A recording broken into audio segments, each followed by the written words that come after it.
Hi, this is Michael with Go Be Strong, and this video is titled Focus on Dominant Themes.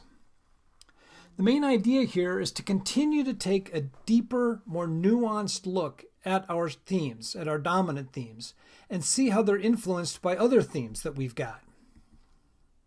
Now, it's tempting to go on, but let's spend some time really internalizing these strengths. For instance, can you name your top 5 in perfect order?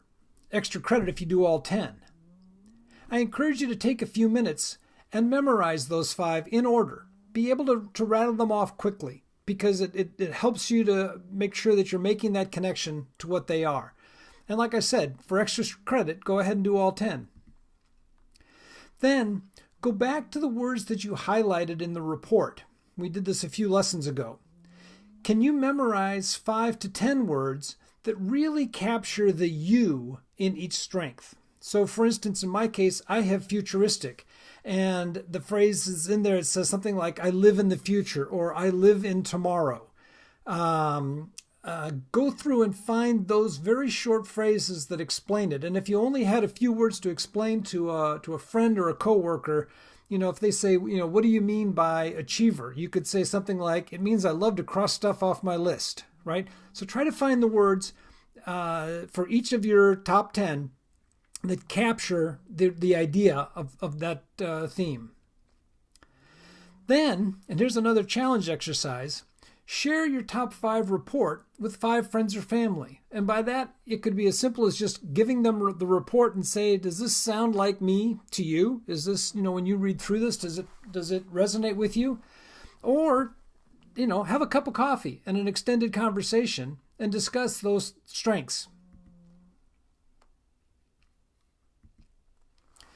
Next, which of your top 10 have the most influence on yourself or your personality? So think about, let's try to separate your personality from your work life a little bit, right? There's sort of who you are and what you do. Take a look at their top 10 and just make some little notes about which of those most become part of your personality. Another exercise is, which of your top 10 have the most influence on your success at work? What are you best known for? So I've worked with people that, had achiever or had deliberative or had command. These are people these were just obviously dominant themes for them in their life, and real strengths, of course. And then spend some time looking at your top 10 and figure out, how does it manage your weakest themes? So in the previous lesson, I talked about having harmony and competition way, way, way down in my themes. But I also discussed how I use other strengths to sort of compensate for that. So I could still be a number 1 salesperson. I just wouldn't use competition. I would use other strengths to get there. So spend a few minutes and go through those. I'm kind of moving quickly through these exercises in the video, but you should pause the video and take some time and work these out. And how will you know if you're using your greatest talents towards success? How will you look at your everyday life and see that you, in fact, are using these strengths? Well, one way to do it is to do a kind of a strength a day exercise. So most of us have electronic calendars these days, either on our phones or our desktops or maybe even on your watch. So create a task every morning with a reminder on Monday to Friday that just lists your top 5. So over the course of 2 weeks, for instance, in my case, I could put futuristic on Monday and I could put strategic on Tuesday and connectedness on Wednesday, and just make it a point to kind of be reminded of that theme all day long. Then create an afternoon task or reminder to think back to the key events and ask if you used a strength at that opportunity. So as you're wrapping up for the day at wherever you work, whether you're sitting at a desk or working a cash register or whatever you're doing, make it a point to think back over the day, the conversations, the problems, the challenges that you came across, and ask yourself, how did you use your strength that day to work on that problem?